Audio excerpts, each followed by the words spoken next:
This conference will now be recorded.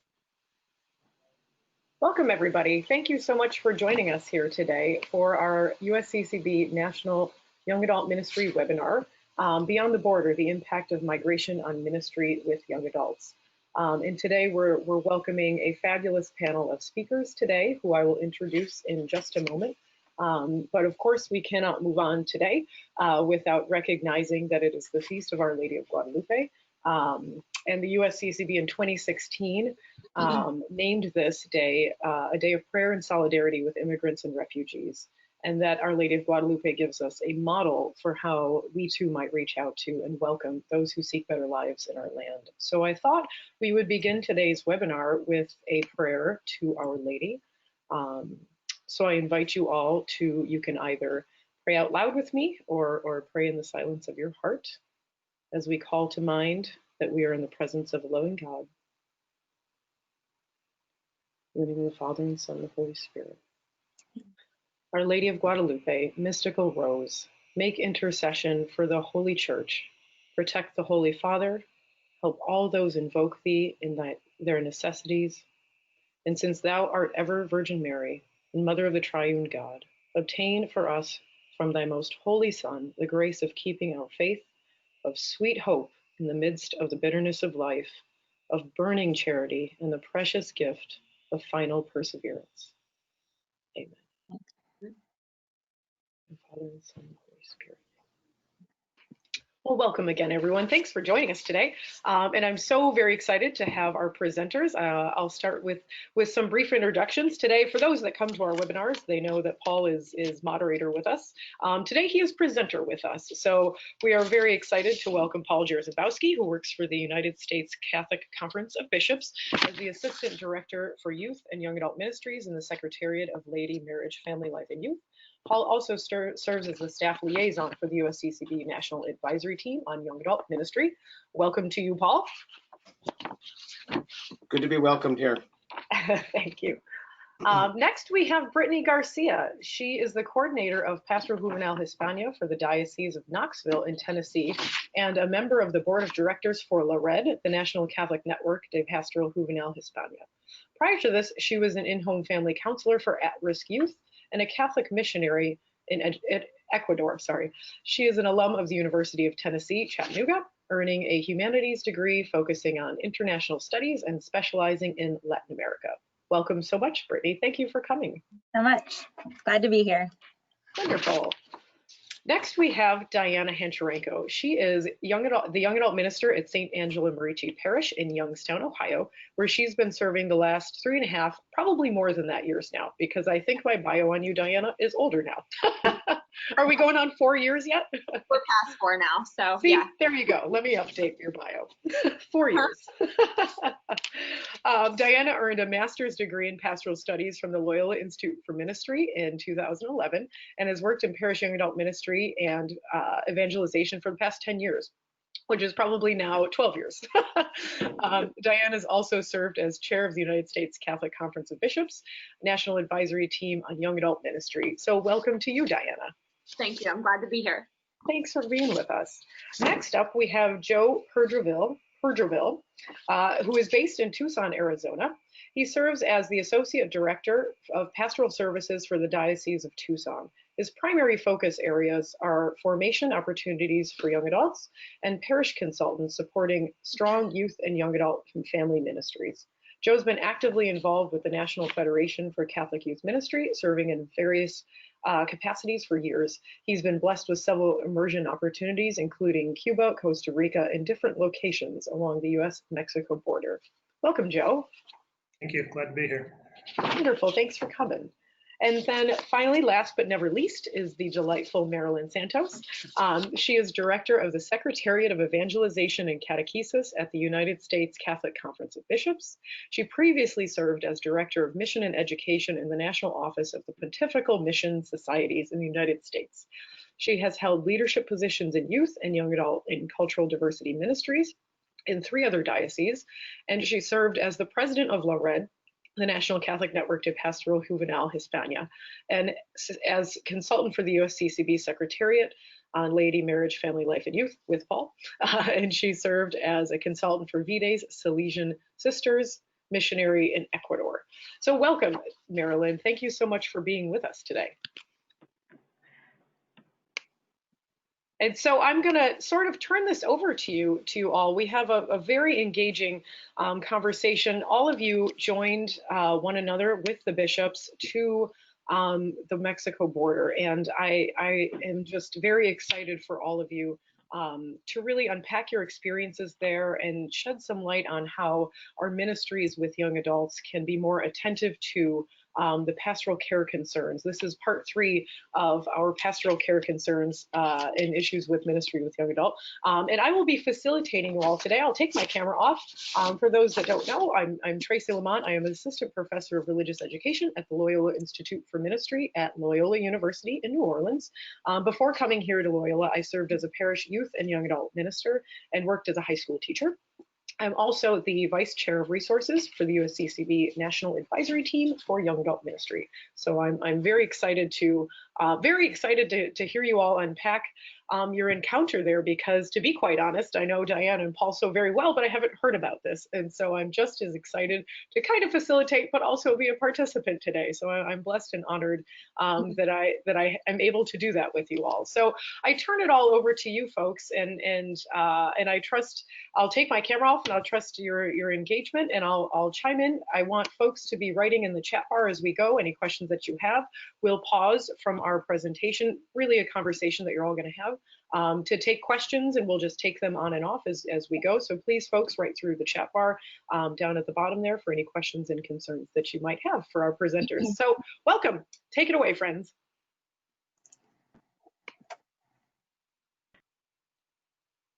Paul, you're muted. Yeah. Thank you. Sorry. I'm being so considerate to mute myself in the presence of others that I forgot to take myself off of mute. So. But you know, today is Our Lady of Guadalupe's feast. We're in the season of Advent. So perhaps even before we even jump into this, like what we did and some implications, I think as a good place to start with the spirituality of the moment. And what this day and why it's important for us actually in this Advent season to draw special attention to an experience we had. So I guess I would just ask my fellow panelists, you know, what do you think for yourself? And maybe Marilyn, I'll start with you, but if others want to chime in as well, what do you think the connection is spiritually to what we're talking about here? And why is it important as we have our Christmas decorations up and all this other stuff? Why is it important for us to talk about this issue? Sure, I would love to. I think obviously spiritually, but also I'm going to say factually. You know, it is a historical fact that the Holy Family was a migrant family. You know, almost immediately after the Christ child was born, they fled. And that, you know, in other words, you know, we frequently hear the terminology now about migrants. We call them people on the move. Well, the Holy Family was most definitely a people on the move as a means of protection and survival. So I think that especially as Christians, when we look back historically or even biblically at the early life of Jesus and his family, we would all agree that as Christians, a family has an obligation, and dare I say a right, to seek shelter, and that society has an obligation, right, to shield them as refugees. And yet, when we put it in modern day context, unfortunately, all too often we hear, some actually even say that it's immoral to compare the two, to imply that we as Christians are obligated to shield immigrants as using the Holy Family, when really, if we put it into modern text, it's not blasphemy at all.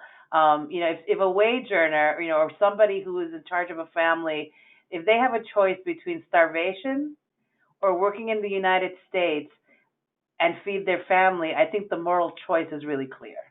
Mm-hmm. And yet we know that it's a sad reality that many attitudes towards these new strangers seeking to live among us is really far from Christian. So Anyone else? Other people have thoughts about their spiritual connection to this issue. And Well, I particularly am grateful that we're having this webinar today on the Feast of Our Lady of Guadalupe. And, you know, recognizing that she is the patroness of all the Americas, I think there's a spirituality there in how we're united and connected as humans and humanity, but also in a particular way with all of our brothers and sisters in Latin America, South America, and North America, and how she is the great example for all of us of unity, and that we're under one Father, God our Father, and then Our Lady as our Heavenly Mother. So I just think that's a beautiful coincidence, if you will, that today is our day to have this webinar to talk about this human family. nice. I think to add very simply that, you know, not only is this the season of Advent and the upcoming season of Christmas, you know, lends a special, you know, recognition to the plight of the Holy Family. Simply caring for our brothers and sisters is a gospel mandate. And I think that we can't forget that in a day and age where it is so easy to politicize these issues and to fall into different camps very easily. But it is simply just a gospel mandate to welcome the stranger and to provide for our brothers and sisters and to help them in their time of need. And so I think just very simply put, that's what we're called to do as Christians. And, you know, we can seek, you know, more understanding to figure out, you know, what's really happening and what's going on in these particular situations. But this is the gospel right there. And I think that can sometimes get overshadowed by some news coverage and by some different voices out there. I was going to touch on welcoming the stranger as well, not only the bishop's document, but even within our own families. I think Joseph had a lot to work through, understanding who Mary was and what was happening in his own family, and taking the time to pray, to dialogue, to discern. I think is a lesson for all of us, not only in our own families, but in our communities, with our friends, in our parish communities, and of course, internationally as well. Yeah, for me, you know, this is the season where the incarnation is something that we are looking forward to, celebrating that gift of the incarnation of God into the world. And one of the things that really occurs to me in this whole thing is that, so just to let you know, we're all, like all of us who are on the panel, went to, we traveled together this past fall to the borderlands to go across the border to meet those who are migrants, refugees, immigrants, those who are working with migrants and refugees. But one thing that occurred to me was that this issue is not necessarily just a border issue, but that this is incarnate in all of our communities across the United States. That migrants and refugees are not just people who are people in Texas or California or Arizona, but rather they're in many of the communities in Ohio, in Washington, in you know, Oregon. I mean, you know, anywhere across the country, they're there. And to me, it's discovering the face of God that we sometimes don't see. I think sometimes the migrants and refugees that are in our communities sometimes are afraid. I mean, there's a lot of fear to be able to say, you know, to make themselves known in the community of their status. But the face of God that's in the community that sometimes we don't recognize. So as we in Advent wait to see God's face incarnate in the world, I think this issue reminds us that the face of God is incarnate in the world, you know, in our own backyard. And sometimes we're waiting for that, you know, something in the sky to appear and show us God's face when God's face is right here. So all of these, I think, are ways in which we feel the spirituality of this moment. Actually, Paul, sorry. Yeah, go ahead, please. No, I'm glad that you mentioned that, because I realized that, you know, our viewers, to give them a little context, Yeah, but please. what you just said reminded me that I think it's important that this wonderful experience that we were invited to is something that happens every year by the Department of our colleagues here at the conference, the Subcommittee on Pastoral Care of Migrants, Refugees, and Travelers, they've been doing this every year. They'll go someplace in the country where you have migrants and travelers. This is the first year that they really expanded who was invited in the delegation, that included not only people here in the USCCB in different departments, but people like Diana, ministry leaders all over the country, whether in parishes, young adult ministry, because it was in a response that ministry or our obligation as Christians, it's a church issue. It's our issue, and not just people whose job title the departments specifically say, like migrant and refugee services. So I really do think that that's what really made this really special. But I think that I really applaud the recognition, and then the many bishops who traveled with us also represented different committees that they work on. So it really, the whole delegation was this very public recognition that ministry with migrants and refugees is all of our responsibility, not just those who job titles indicates it. Well, and that kind of brings up the point, I think the thing I'd like to ask the panel is to kind of share of that, from that trip. So, one of the things that Marilyn noted was that trip for one of the first years ever was able to expand beyond just those who work in migrant and refugee services to also include those who specifically work in youth and young adult ministries, was one of the major areas. We're blessed with the fact that the Holy Father called our attention to this very issue in Christus Vivit, basically saying that the work with youth and young adults across the world has a very strong connection with migrants and refugee and the people on the move, and that is an integral part of any ministry with young people. So Christus Vivit laid that out. So it was a blessing for us to be able to go and to experience that. But I want to ask the people on the panel from that trip that we took in September. So what I want to do is ask them first, what is there one thing or two things that maybe impacted you very greatly about this trip and about this experience? And then we're going to turn it back to everyone else and to say, so why should we care? How do we practically implement what we experience? But first, I just want to reflect for a moment on that moment.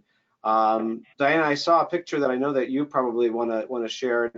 Can I start with you to share maybe one of the impactful moments for you, and then we'll bounce around. And I know that Tracy's working on the slides, so hopefully the pictures will work with what we're talking about. So I'm doing my best. Pardon our messiness, but that's the way we are. I think it'll work. Well, I think just generally speaking, the trip overall was extremely profound for me.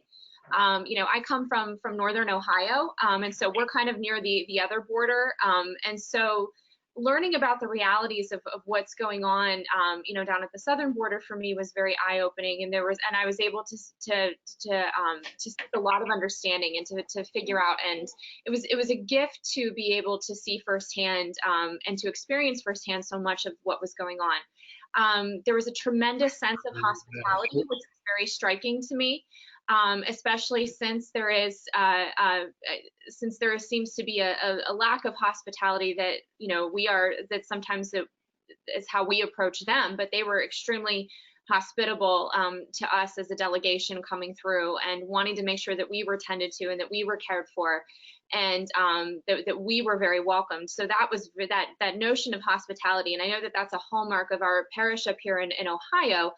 So seeing that lived out down there was very profound for me. And part of that hospitality was that, seeing a lot of signage of welcome, a lot of things that were kind of, put out there for us. And the sign that's up there right now on the PowerPoint, Bishop Strong. That's not the name of a bishop, but that is, but that was part of something that was really palpable in the city of El Paso when we were down there. I think it was probably less than 2 months after we arrived. It had been less than 2 months had passed since there was a shooting on August 3rd at the Walmart in town where 22 people lost their lives. Where the shooter drove in with the intention of harming Latinos, And so that was just so profound. And it was really, there were signs everywhere. You could see it on businesses. I remember getting off the airplane and seeing El Paso Strong as soon as I got off the airplane. So there was this very palpable spirit of unity. And this was something that you can tell really shaped the community and everything that they've been going through. So that was something that was very profoundly moving that we saw throughout throughout the trip in different areas. But our last evening there, we were able to visit the site of the Walmart and to see all of the different memorials that were left. There's one of the photos of us gathering there, and Father Fabian Marquez, a priest in El Paso, kind of led, giving us some of those, just some background on the memorial and what had taken place there on August 3rd and the days following. And the church's role in that, and just so much, and just all of the memorials that were there. The pictures don't do it justice. They were so thick coming off of the fence. And there was just a ton of different things. And I remember seeing signs from different communities that had also experienced shootings. What a club to be part of. That was really profound for me. But one of the things, and I'll quickly hand it off, but we got to, while we were there was a gentleman who had lost his wife in the shooting. And he had come to light candles and to bring flowers, as he does every night, as part of his memorial for her. And we were able to offer our condolences to him, and we were able to pray with him as a group. And to see that human face and to have it be so palpable and so right there was just incredibly moving and incredibly profound.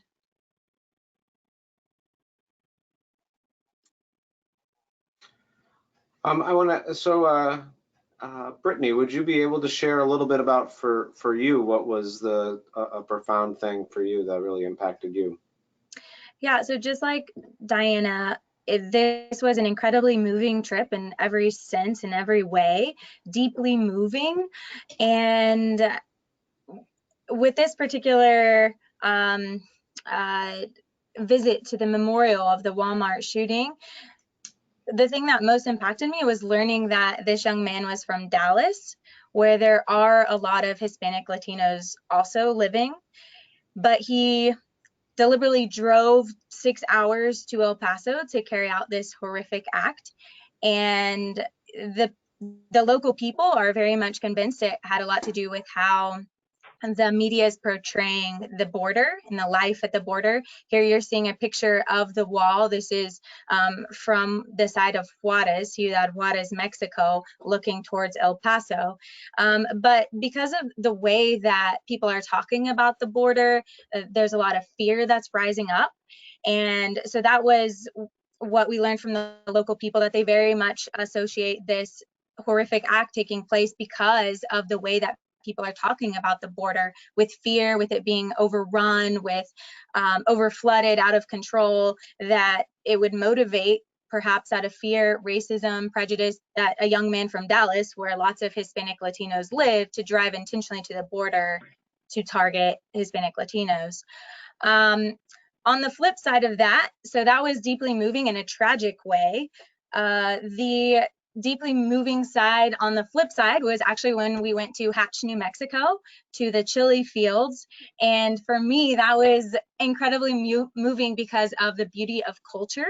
I was literally moved to tears while we were there in those fields. It was warm, just fields for miles. The bishops celebrated Mass in these fields, and the people were sitting on hay bales. And right there, you can see the Rio Grande. And this was water coming forth, and it's not the actual river, but water coming forth from the Rio Grande that they used to irrigate the land. And one of the most beautiful moments for me was when Bishop Baldacchino, which is the local bishop there in Las Cruces, New Mexico, he took the water coming forth from the Rio Grande and he blessed it, turning it into holy water, and then used that water to sprinkle the hands of the migrant workers that were there present.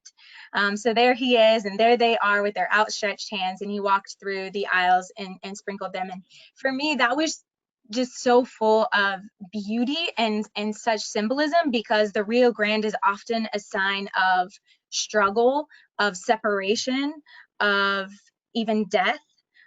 suffering, and he used that, and it became transformed into something holy and something that was a blessing to others.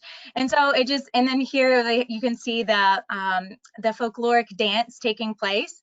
And that too was also just so moving because of the heart of the people, the richness of culture. And I just was left, every time I think about this trip, I think back to that moment and that day, and just wishing that everyone could see the beauty and richness and depth of culture and the blessing that the migrant community is to the United States. So Thank you. that was powerful. Yeah, that's great. How about Joe? What are your thoughts? It was a profound trip for me, having grown up in New Mexico and now working for the Diocese of Tucson, which spans the whole Arizona-Mexico border. At times, I think we take for granted the opportunities that are afforded to us on the border. In the diocesan position, I end up offering resourcing people in parishes and people across the country that want to come for an immersion experience. But it had been a while since I had taken time to truly immerse myself in an immersion experience. And I would recommend it for anybody and everybody. A couple of things that stuck out to me when we were in Ciudad Juarez, we went to a parish in Anaparra, just outside Ciudad Juarez. And as we showed up, we went in and sat at tables, and I ended up sitting next to a young man who was actually born and raised in Tijuana and works in a factory. And his whole livelihood is based on trade with the US. Everything the factory makes goes across the border. As things slow down at the border, his work slows down. As things speed up, he gets more work and more money. And a few minutes later, somebody else showed up at the table who was in Ciudad Juarez and had been there for 3 years looking for work while he was waiting to get across the border. So just seeing the two of them in dialogue and kind of moderating that experience and hearing both perspectives of somebody who loves Mexico. Both of them love Mexico. Both of them looking to the US in different ways for their livelihood, for a better life for their family, was just a profound experience for me. Thank you. Marilyn, what was your experience? I know you were sharing a little bit earlier, but share some more. Yeah, I mean, there's just so many to choose from. I think our friends here, we would all agree that it's hard to pick just one. So obviously, I ditto all of your experiences. But I think that to just give a little window and other things that happen, I think for me, again, in Hatch as well, they had a youth minister come up and give a witness, and then she had one of her youth, actually a teenager. This was a really young kid. And what they came to talk to us about was when, when some of the migrants are allowed, technically, to cross the border, every once in a while there'll be this mass influx and so so the church there in El Paso, which is really led by Bishop Seitz, who I think the rest of you would agree has become one of my personal heroes. The ministry that he does there, he really is a shepherd and a servant leader. So what they have arranged when this happens, to avoid all these people immediately having to go into some kind of a detention center, they call the church, and then the diocese calls the parishes, and different parishes, open their spaces to welcome them. The reality is kind of what we spoke before, is that even in El Paso, they're naysayers, and there are some people who don't agree, and yet this young man got up there and shared how he went to work with his youth group to one of these places receiving, and he made an especially close relationship with a little boy, like 3 or 4. This young man practically couldn't get through his witness because he was so emotional about it, and how he cared for him, and he made a connection with them. What the youth minister then shared with us is that this young man took a lot of courage to do that, because while he was doing it, what he was hearing from friends, other schoolmates, even some family members is, how could you go there? They're dirty, they have disease, or they shouldn't be here, they're illegal. So for me, the courage and the Christ-like, that this young man didn't listen to that and just was present there, was just incredibly moving. I don't think there was a dry eye in the house, as he was giving his witness talk. And I already mentioned Bishop Seitz, but I think for me, I think especially those of us who work for the church, it was really inspiring and affirming and uplifting for me to try to do the best possible job that I can do, because boy was I reminded that our priests and people like Bishop Seitz, they really are first responders. Mhm. So whether it's when migrants, are allowed to cross, like I said, that influx, or that horrible moment at the Walmart in El Paso, it was these priests who really were the first responders to spiritually and even physically care for a lot of these people. And I know that I pray for them constantly, because it was, what a reminder of what a burden, but they take a burden that they take on like shepherds, and willingly, but that we need to really support them, and in the midst of a lot of negativity that we hear about our priests and our bishops, there you had such a clear-cut example of what I believe the majority of them are called to do and would do. Well, and one of the photos that we passed by was it probably needs some explanation, and it was a particularly moving moment for me, where we were in Juarez, Mexico. Yeah, this one in particular. Yeah. So what's happening here is these are migrants from Central America, South America, who have come to Mexico, escaping persecution, escaping famine, escaping whatever scenarios that they are running from their country, to find someplace, a place of refuge. And so many of these migrants come up through Mexico.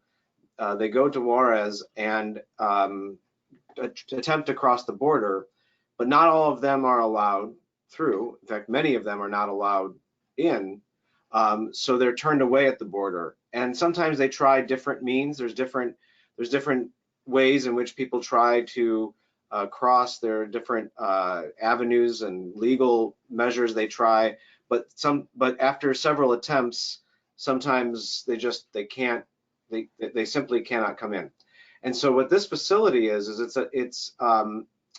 it's in Mexico. Right here you see people from Central and South America who, and I forget where they were heading back to. Do you remember? Honduras and El Salvador. Oh, Yeah. Yeah. So this was a group from Honduras and El Salvador that had come up, and what was happening is they were about to return back. The United Nations has a service that they provide transportation back to their countries of origin. So these people are about to board the bus to head back to Honduras, El Salvador, to go back to the place that they're fleeing from, but they have no other choice. And so they come here, they get some supplies, some food, some water to take with them on the return journey back. It's obviously a very hard experience to get back on that bus, to turn around. And so these are the bishops from both Juarez, Mexico, from El Paso, and some of our other bishops who were with us on this trip, who were there to just offer a prayer of blessing to those people who are about to make that challenging trip back. And one thing in particular that moved me was Bishop Seitz said to the people who were there, he apologized. He said, I'm sorry. I'm sorry that you were not able to find a place of refuge in our country, which, and again, El Paso, as Diana said, prides itself on hospitality, and we weren't able to provide that sense of hospitality to you when you are in most need. And for that, we apologize, we are sorry, and we journey with you in prayer. And it was a particularly moving moment just to have the Bishop Seitz offer from the United States that sense of sorrow, that sense of apology for the inhospitality that they were not able to receive the hospitality here.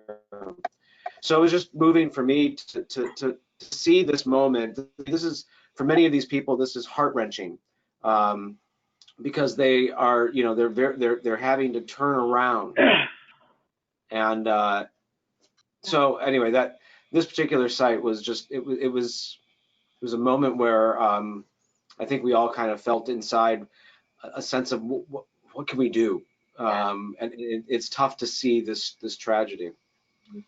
Well, if I can add, Yeah, well, Diana. yeah, if I can add to what you're saying with that, I know that was a moment where I was particularly moved. I was moved to tears actually, because it's not, and I think sometimes it's easy for us to think, you know, in terms of traveling, that that this is something frivolous, that this is something that, you know, this isn't about white picket fences and McDonald's cheeseburgers. This is about life. This is about, you know, being in a true, you know, refugee, fear for your life situation. These people sold everything that they had to make this journey. So to say that, I mean, it's incredibly heart-wrenching, incredibly discouraging. And I know many of us, kind of the conversation as this unfolded was, what are they going back to? And that was a huge question that we had of, you know, the violence that they would experience, the difficulty with work. Would they have food? Would they have supplies or medical care, whatever it was that they were looking for? True humanitarian issues, you know, not just something frivolous of them, you know, wanting to come up here for whatever, you know, random opportunity, but, you know, really and truly humanitarian, you know, needs. So I think that's really important. That's just one of those things where, you know, we can see that the picture almost doesn't do it justice, because I think stories that were going on, you know, around that were incredibly challenging and harrowing. And, you know, I could get choked up right now just thinking about that. Yeah, thank you, Diana, for really underscoring that, because the important thing is that they're going back to nothing. Because what little they already had, they spent with the coyotes journeying to up north. So we know that they're going back to nothing. And I know that for me, other than sadness, I think the more overwhelming emotion was I was incredibly uncomfortable. Yes. But the more that I sat with it, I welcomed the discomfort. I'm glad I was uncomfortable, because we should be uncomfortable. Yeah. This is something that should make our skin crawl. Yeah. So I think you're right. The picture does not do it justice, because meanwhile, we were also trying to be respectful that these are human beings and not animals at a zoo. So it was just a very uncomfortable moment, but I'm glad that we had to be really uncomfortable. Right. I thank you all so very much for these very, very powerful, very moving reflections on encounter. You know, we have these terms in ministry we reference all the time, and encounter is one of them. And this is a true experience of encounter. And so I'm so grateful that you're all here. We have questions that are coming in, and I really want to start turning to those folks that have joined us here today. The first one that comes up, you know, some of the things that I was reflecting on as you were all talking, two things that really stuck out to me. First was just the realization, you know, I think I knew, but didn't really think about the impact of the fact that so many migrants and refugees are coming from Central and South America to Mexico. And so Mexico itself, not even just considering the border of the United States, but Mexico itself is a refuge. And just to acknowledge and understand the desperate needs that they must be going through to provide care for folks coming to them, and then to be vilified for who they are. If people are, you know, just this double overlap of misunderstanding and vilification is the word that's really coming to my mind of what some folks, and like you had mentioned, Diana, and others in the news were hearing, you know, that this is sort of, you know, the young man that you were talking about that was told, you know, why would you go there? It's a dirty place. That's vilifying a place, and vilifying humans, humans made in the image and likeness of God. And so I realized so powerfully that, you know, we're vilifying folks. We are scapegoating humans in most desperate need. And again, as you said, Diana, that is a gospel mandate to reach out to those. And so it goes, all of that, you know, is you can vilify someone when you have not had any encounters with them, but you cannot, and I would say this very firmly, and I don't say a lot of things firmly, but I would say very firmly, you cannot vilify someone when you have entered into their story and encountered them. And so I think these opportunities to make space for encounter in our ministries. I think it's going to, the question that Bob McCarty has here, he says, given our, and that was one of my questions I was going to raise, given our political climate in the upcoming elections in the United States, how can and will the church frame the immigration issues as pro-life issues? And that's a good question. And I think it's also going to take, and I'll segue you, Bob, from that question to also what does that mean for our ministries with young adults as well. So I welcome anyone's thoughts on that and how the church can respond, and then how we can respond with ministry with young adults.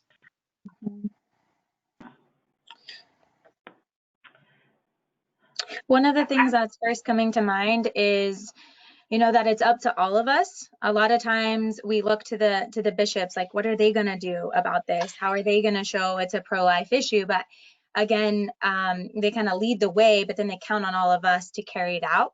So I think in regards to each of our local areas, our dioceses, our parishes, how can we create an awareness of laws and policies and how they affect migrants and refugees and their quality of life? So especially with young adults, and encouraging their vote, and as they're all able to vote, those who are able to encourage them to really investigate what these policies and laws that are coming out regarding refugees and regarding migrants, what they really mean, and that they're not as black and white as often people make them out to be. And that, yes, we have protocol, but that protocol is broken, our system is broken, and to discover little by little what those all mean. Just to throw a couple out there, DACA, how that affects the quality of life for young migrants who came over with their families, and their opportunities here in the US for higher education, for jobs, for security in the future. What MPP, the Remain in Mexico law, the asylum rule, to really dive into these things and to understand how they affect our migrants and refugees in our communities before we go to vote. Mm-hmm. Yeah. Joe? Well, I'm hopeful there might be a new emphasis or focus on this through Archbishop Gomez. At the same time, I agree with Brittany that, we are all the body of Christ together. And I think in our own ways, we can cultivate understanding, dialogue with people in our own spheres of influence, with people in our own circles. And one thing I've started doing is extending kind of my reading list beyond just whispers or whatever's on the USCCB website, but going a little deeper as well. Bishop Seitz, since we were there, came out with a pastoral letter, Night Shall Be No More, which is a powerful resource that I've taken to a number of small groups in our diocese, which just brings such fruitful dialogue between people on issues that they hadn't really put in context of migration before. And then just seeing other issues. I've been following El Paso more in the news lately since I've been there. There was that art exhibit, the light tuner, I think it was called, where they did beams of light back and forth across the border. And when the beams of light connected, people could talk across the border with one another. Border tuner, I think it was actually. And this is an amazing story to read about, and then following some blogs on it, you heard people's testimonies and such about it.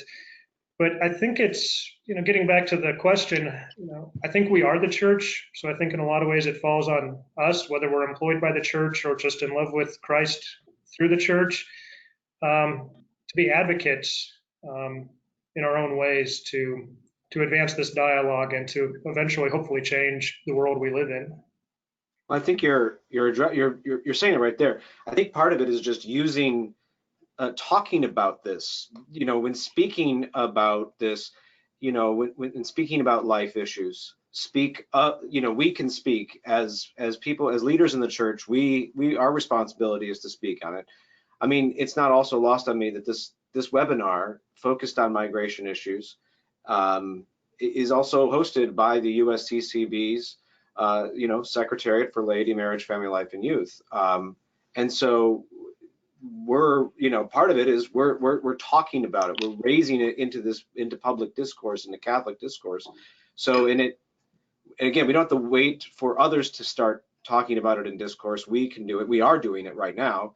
And then we in our own individual ways can just simply just name it, to articulate it in a way, in whatever, whether we're writing a document, we're writing an article, whether we're having a conversation in person with somebody, to raise it, to share these experiences, to share our concerns. I think that's part of the part that make it part of the conversation. Yeah, I think that's the important part, because for me, when Tracy, you first read the question, my immediate reaction was the fact that we have to frame the immigration issue as a pro-life issue. That's disturbing, because that should just be a given. Yep. You know, that's not something that we should be needing to teach people or convert people into believing. So starting with that, really more, I guess I'm supporting more of like what Joe and was saying, is that, you know, you can produce documents until they're coming out of our nose, but it's really that one-on-one personal conversation that's going to lead to someone's personal conversion. Because if that doesn't happen in individual hearts and minds, then it's not going to move the needle forward. Yeah. So I mean, I guess I see it as a top-down, bottom-up, to use that metaphor that we use.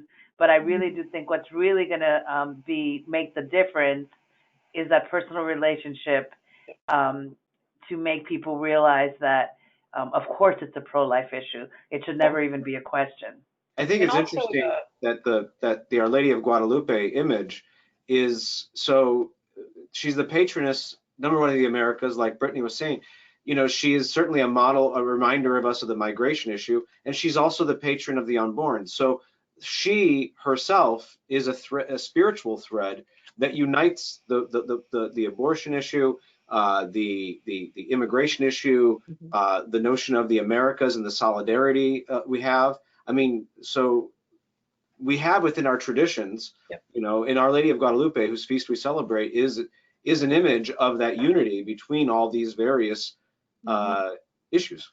And I think the link, if I could chime in, sorry, the link between all of this is that is pastoral care. You know, I mean, this is what Pope Francis is writing and responding to youth and young adults in Christus Vivit, and saying that ministry needs to be rooted in pastoral care. And that is, I'm hearing that so much in this, and it's reminding me of last month's webinar on ministry, on pastoral care issues and mental health.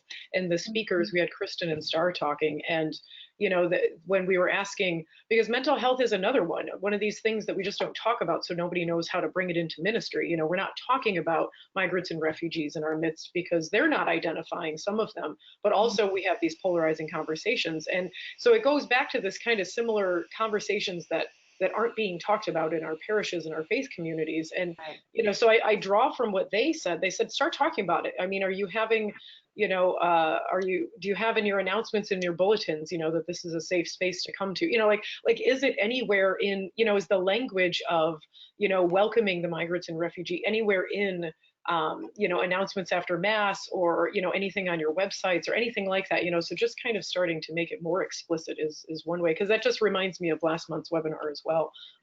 So I didn't mean to chime in too much, but it definitely drew a connection to that for me. Yeah, it's a good, Tracy, because you used the phrase polarizing, and I think it's worth mentioning that while most certainly Pope Francis is calling on us and speaking about this a lot, he by no means, he's not the first pope. Pope Benedict spoke extensively on this. Pope St. John Paul II spoke about it.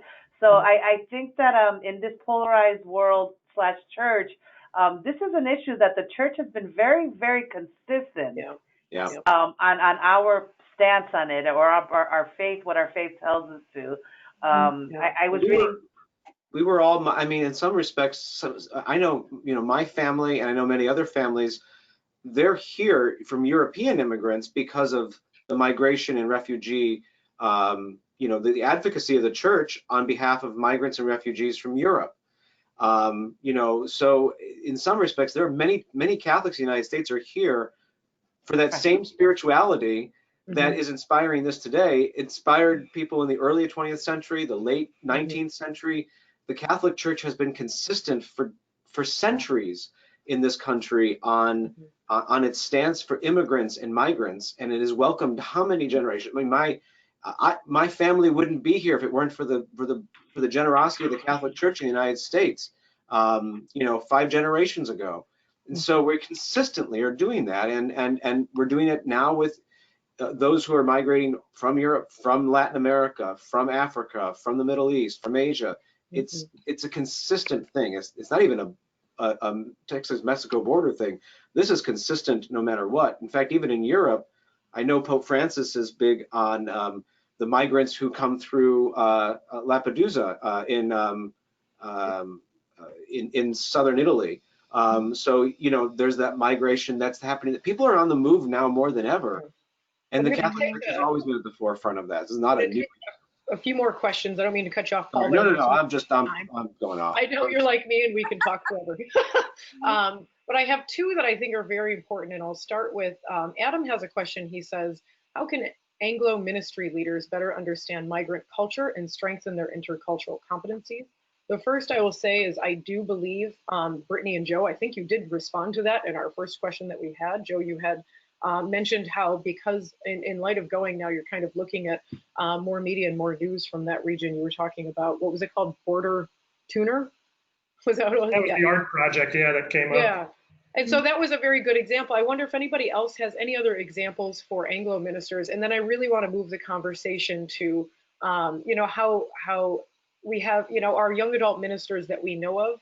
How can we best raise awareness of the issue, particularly with the young adults that we minister with, and then the young adult ministers that we know, kind of both and. So what can we do? Can some of the Anglo ministers do to be more culturally competent is the first question. And then how do we raise this awareness more fully as a real deep concern in our ministry with young adults?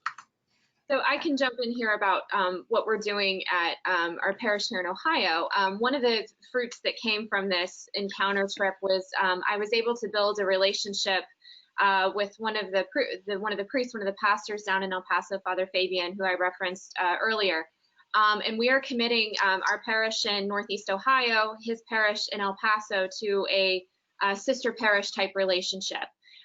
We are currently hoping to set a date here soon to have Father Fabian come up to do a parish mission, and to also be with our young adults on our young adult retreat day, and to be with our communities, and hopefully maybe he could bring some of his parishioners with him. And then we would like to take some of our parishioners to visit El Paso and to have an encounter down there, kind of similar to what we've had. One of the things that not only just in those visits of encounter is that we're looking to exchange stories. To figure out, what's going on up here in Ohio in the Catholic world that's up here, and what's going on in El Paso, because they do seem a world away.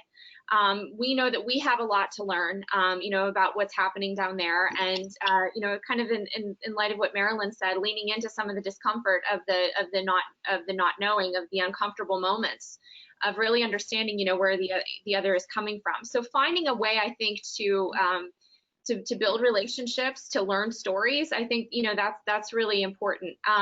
The other thing that I was able to do in coming home from this trip, my pastor invited me to share about the experience at Mass on a weekend at our Masses. And the angle that I took was I didn't want to turn people off with the polarization and the politicizing of it. I highlighted what we had in common. I highlighted, I put the lens on this trip through a sense of empathy. And what is it that we have in common? I talked about the hospitality. I talked about, all of those different things that we have up here in Ohio, and that they're trying to live out in El Paso as well, and kind of where we line up. So how can we create experiences, in terms of continuing to grow in intercultural competencies, of sharing stories, of learning, getting to relationships, and now with technology and with different things, there's so many creative and new ways of doing that. So I would really encourage some relationship building and looking for those threads of empathy. The only thing that I would add, kind of Paul alluded to it earlier, is that this isn't just at the border. That pretty much, you have to be almost intentionally blind. You're going to find migrants all around the country. So, if you're in a situation where you haven't had an opportunity, like, Diane, where you actually got to meet a Father Fabian, I would say just intentionally look around your community, and you're going and seek migrants out and start just with a conversation. I mean, it sounds simple, but I know that it's not easy to do because sometimes language is a barrier. But then you always do have like those bridge people, the bilingual people in the parish. So seek out friendship with them and start small. It doesn't always have to be that you're encountering a whole community at once, but just find that one person who's going to help you be the bridge builder, or the person, or if you can build yourself. So recognizing that, and then maybe through that, then maybe you can plan something more intentional, an encounter. But I guess it is easier to access, and by easy I mean as far as proximity and geography. I'm very very much aware that people to people, that can be difficult, encountering another culture. But it's just taking that first step and making that first effort of letting that person know that you are genuinely interested in getting to know who they are. Mhm.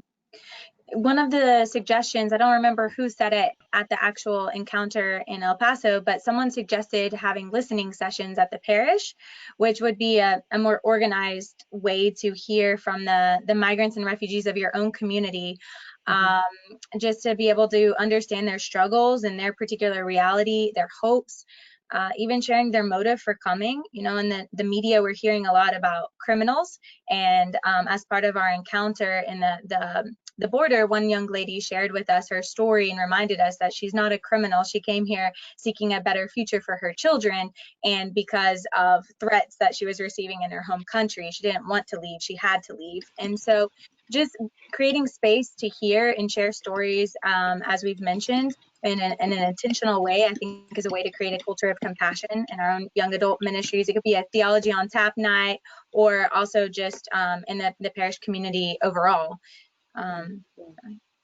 But in order for that to happen, though, it has to be a safe space.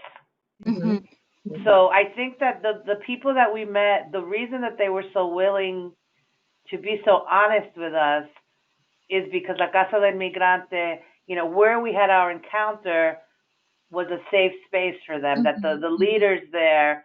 So I think so I do think that personal relationship, I think that if you just sort of put an ad in the bulletin and say, come and speak, people aren't going to show, because so it's building that relationship, and then having that person who now trusts you becomes your spokesperson. So it takes time.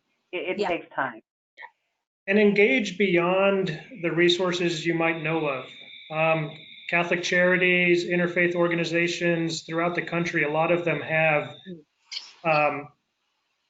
migrant help centers where you can get involved, where you can go volunteer and learn to break down some of those personal barriers you may or may not have to engaging in that conversation in a safe place. As we were preparing for this webinar, Brittany shared that 1 in 5 young people in the U.S. are migrants. We learned in our experience down in El Paso that not only is it Latin American people coming to the border, but there were Cubans coming to the border. There were people from African countries coming to the southern border. In a lot of our country, we have refugees from other parts of the world coming in.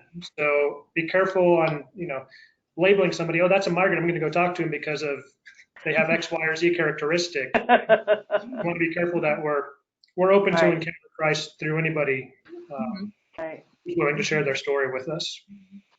I like the suggestion actually that that Gabriella actually mentioned of having one of the things is in many of our parishes or dioceses across the country, there are both what we would call youth ministry or young adult ministry or campus ministry, which by and large, statistically speaking, brings many Anglos, many white European young people, and there is Pastoral Juvenil Hispana in many areas as well.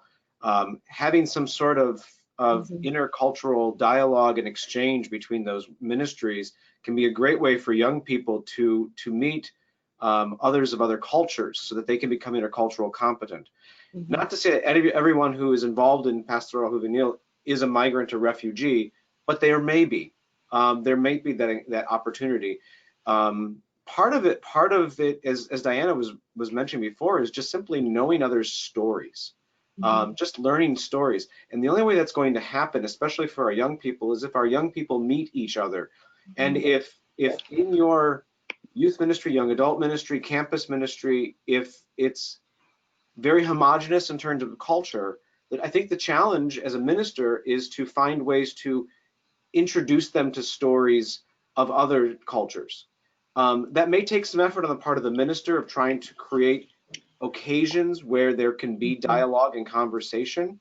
It may take a little bit of effort and a couple of actually months or years to actually establish those comfortable relationships, but start now.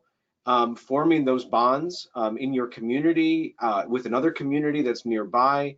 I think having those connections, you know, whatever level it's on, diocesan, parish, if there are Hispanic, Latino, if you're coming from a Hispanic Latino community, find other cultural communities to connect with. If you're coming from a white Anglo community, find other communities. If you're coming from an African American community, an Asian Pacific Islander community, a Native American community, just find other cultural communities for which to build relationships with, learn the stories, and chances are in those stories you may meet migrants in your midst, you might meet refugees in your midst, you might meet people who know migrants and immigrants.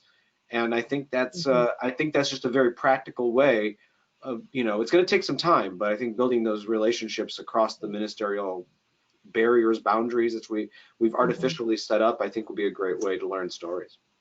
It's practicing a posture of openness, you know, practicing an internal posture of hospitality, you know, and just, you know, having that in your mind, like you said, Paul, just having in your mind, you know, if these are the communities I associate with, who's not here, you know, and just always thinking of who's not here, who else do I need to reach out to that I wouldn't have thought of in the past, or whatever else it is, you know, and that's a real discernment of having a posture of openness. And that could be something, you know, you in our prayer lives that we can really be praying for within ourselves, you know, and to remind ourselves. Prayer is a very good way of reminding ourselves of who we're called to be, you know, in God's eyes. We have a question from Yasmin. I want to take just one more if we can. I think we have a couple more, but I also think as you kept talking, as you all kept talking, we've kind of addressed some of them. You know, we talked about how we can be more hospitable, and that was one of the questions that we had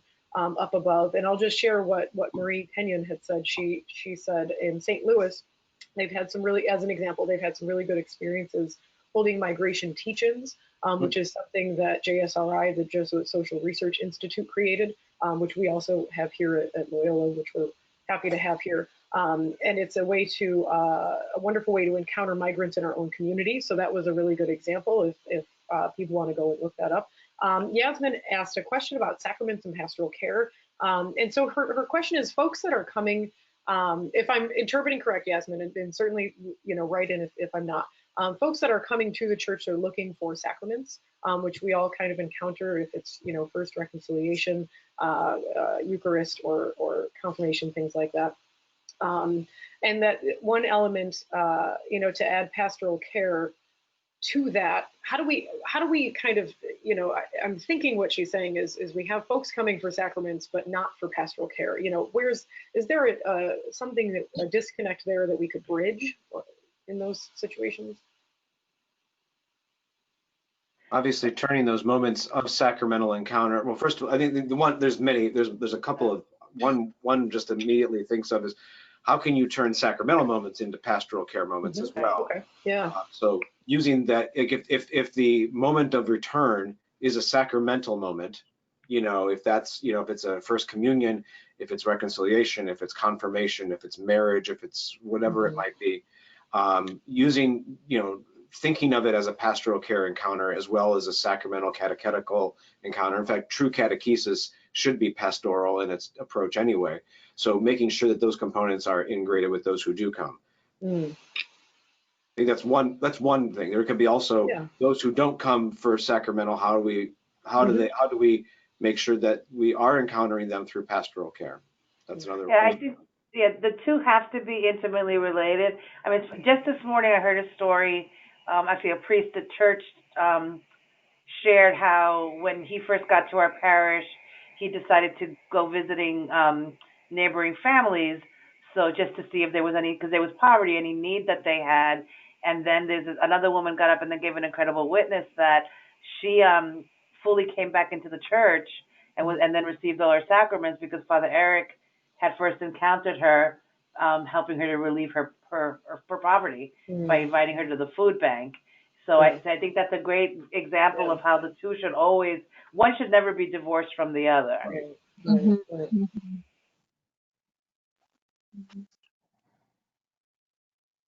I want to give you all, it sounded like a natural lull.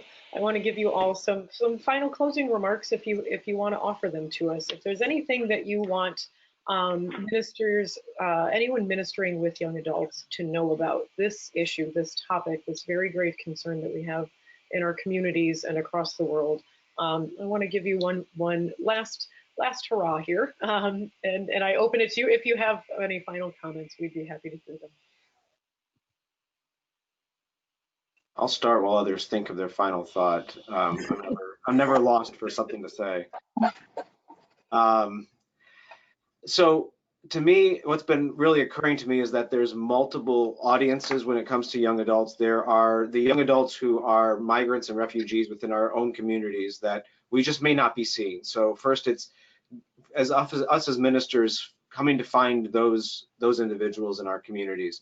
But then there's also those who are not migrants, who may be influenced by media, who may be influenced by the culture as to what to think about migrants. And so there's also the ministry to young adults to give them a proper formation as to what is the situation with migrants, so that their formation in this pro-life issue is not based solely on what they see on the news. No matter what news it is, whether it's Fox or NBC or anything in between, it doesn't matter. You know, like no matter what your formation should be in the community of the church. It should not be dictated by media and culture, and especially on this issue. So I think it's also helping our young adults who are not migrants to be aware of this issue in more profound, faith-centered ways. So I think there's multiple audiences when it comes to young adults. There's the young adult migrants, and then there's the young adults who aren't migrants but can learn about the issue of migration, so that as they enter their world, wherever it might be, whatever job they have, that in that world they are approaching migrants and refugees with a Christ-like manner. So I think holding those in tension, at least those two audiences, there can be multiple audiences in addition to that, but those are two that for me are thinking about the young adult migrants who may be invisible to us, and the young adults and how they respond to migrants. I think I would add on to that and remind everyone that none of us should ever do this alone or for our own benefit. We're an instrument of Christ in this world, and our goal is to bring others to experience Christ as well. So as we engage different migrants, different cultures, different people, we should always be engaging them in a way where they can continue to engage others as well.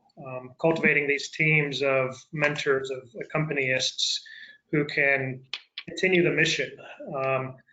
We should never feel alone, and there's always people out there that can help us in our own experience, have our own encounters as we help others have their encounter with Christ through the people that they're called to serve.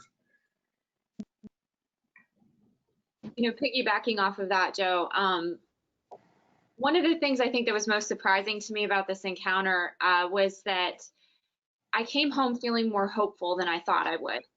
And I was so encouraged by so many people who do care and who are in the church and who are taking roles of helping people and of providing for basic needs and for finding ways to serve these people. And I was very encouraged, you know, by the many ways that there were so many different ways for outreach and you know, with our migrant brothers and sisters. And I was very encouraged by that. And then also too, coming home, having those conversations with our young adults here in our parish, with our parishioners, I find that there is more genuine curiosity about this than there is about a fear.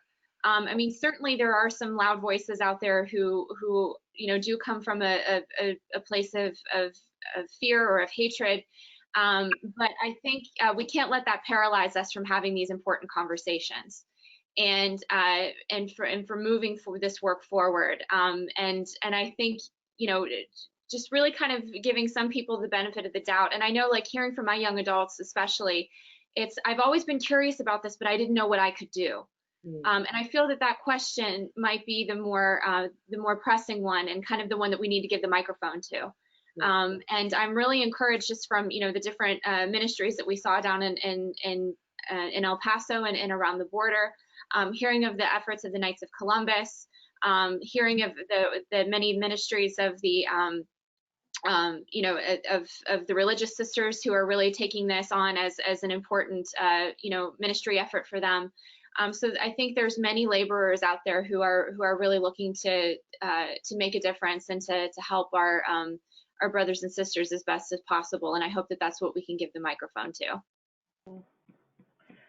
I would agree with Diana. I came home sad and yet hopeful, so which is a weird place to be. But I think the big reminder to me was that if we are to be effective and faithful, that we need to really constantly be discerning and having our own personal moments and recognizing or being honest with myself. What are my prejudices? I think that before, I have to have that, through prayer or, just have that honest conversation with myself, because if I'm going to encounter others or try to can help to others to see that this is important, I have to start with myself. And I think that some of my uncomfortable moments is that I realize that as much as that I think to use, that I'm woke or whatever the expression is, what I realize is that I still do carry some prejudices. So I think we need to self-examine first, and that it's continual, and then even with our own circle of friends and our families, that we cannot divorce what happens in my personal life. And then this is when I'm publicly speaking on behalf of the church, because if those two aren't in sync, we're in trouble. So. Some of the words that keep coming back to me are the words of Bishop Cantu, who said on the topic of migration, the topic has to evolve around dignity, the dignity of the human person. So that's what keeps coming to me now as well, is as we move forward in our young adult groups and in the various ministries in which we serve, how to continue having these conversations around migration, where there's so many different opinions floating around out there and so much perhaps confusion, but like Diana and Marilyn mentioned, a lot of people who want to help, who want to be involved, who want to learn, who want to keep growing, to keep the conversation focused around the dignity of the human person. That'll kind of keep us grounded as we move forward from here, and seeking to find that sweet spot where mercy and justice cross paths, where they meet, because both come into play in this topic of migration and the dignity of the human person. So absolutely. I thank you all so very much. There's, and before we go, the picture here, as Paul was sort of talking about earlier, that in reaching across like ministries, and several of you have said that, is that we don't do this alone. And this is a very good image that says, definitely reach across ministries. We talk about being in silos and things like that. And so you all talked about finding partners, and I think this image really talks to that. Some partners are, Diana mentioned the Knights of Columbus. We have, so for all of you that are on, I hope you gave us your emails. If not, try to go back to that registration form and give us that, because whoever registered for this one will send out. We have some resources that we've received today, actually, which is really wonderful, from the Knights of Columbus, in terms of the topic we're talking about today. And then also remember that the encuentro process is still going on and unfolding in your local communities. So also know that is a resource as well, for welcoming and providing pastoral care with migrants and refugees. And so I want to thank you all so very much. This was really this is a beautiful day. It is Advent. It is the Feast of Our Lady of Guadalupe. This was a beautiful day for us, I believe, to be sharing your experience at the border and for raising this issue as a young adult ministry concern and as a concern of the church. So I'm so grateful for all of you for being with us here today. I want to remind everybody to give us your feedback. I believe we have, Gabriella was putting that in the chat bar down at the bottom. So give us your feedback, anything, any topics in the feedback, any topics you want to hear in the future, we take that very seriously. We bring it back to the team and we figure out how we can address the needs of ministry folks in the field. Our next one, and I don't have a slide on this, I don't believe, but our next webinar is, oh golly, Paul, when is it? January 21st? I forgot to put it on the slide. Yeah, I think so. Yes, January 21st. It'll be at the same time, same bat channel. And we are going to be raising awareness around pro-life concerns. That'll be the weekend, the week of the pro-life march. And so we're going to be really tackling how ministry with young adults can address pro-life activities as well. So we'll get a registration link out for that. I'll email it to everybody. And we'll also look on Facebook because we put between LIM's account and the USCCB account, we put our registrations up there, and the links to our recorded emails are there. And you can also find them at Loyola's website, which is right there. And if you are ever curious about studying with us in graduate program or certificate program for pastoral studies or religious education, feel free to contact me. So again, I want to thank you all so much. Thank you all for joining us. Thank you for our presenters. And I wish you great blessings this Advent and a very, very Merry Christmas to all of you. Thank you. Thank you. Many blessings. Yo. Everyone, thanks, Tracy. Have a Happy wonderful Tuesday. weekend. Yes. Bye.